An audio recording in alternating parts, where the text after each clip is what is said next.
Isa po sa mga magmamarcha ngayong buwan ang isang binatang differently abled.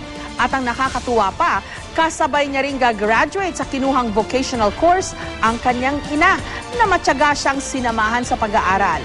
Kilalanin natin sila sa report ni Teresa Andrada. Excited na ipinakita sa amin ni Aling Erlinda Rosario ang isusuot na toga at cap sa kanyang graduation ngayong Biyernes. Sa edad kasi na 53, di raw niya inakalang makakaakyat pa siya ng stage at makakapagtapos. Pero higit sa pagsuot ng toga, mas excited raw si Aling Erlinda dahil kasama niyang magtatapos ang kanyang anak na si Joselito.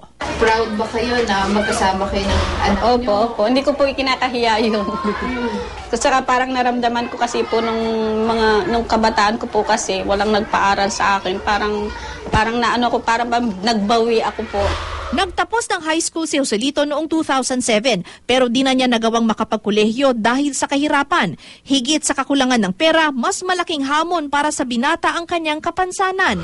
Pipi at bingi kasi ito at may tunnel vision. Ibig sabihin, malapitan at limitado sa harapan lang ang nakikita ng binata. Sa kabila nito, nakapasa si Joselito at nakatanggap ng scholarship para sa one-year vocational course na Bread and Pastry Production sa ilalim ng Adult Education Program ng Miriam College. Sa darating na Biyernes, kabilang silang mag-ina sa mahigit 300 estudyante na magtatapos sa programa. Yung naramdaman mo, okay. Huh? Are you happy? Happy? Happy ikaw? Happy? Oh. Yes daw, yes.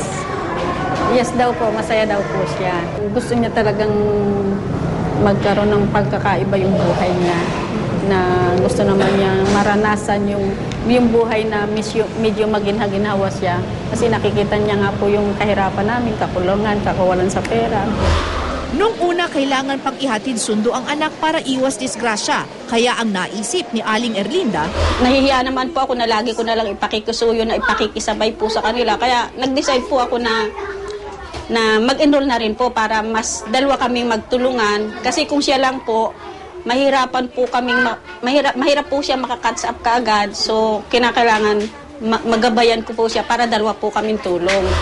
Bagamat nanibago dahil balik classroom siya, nagpursigi si Aling Erlinda. Partner daw niya sa pag-aaral sa classroom ang anak.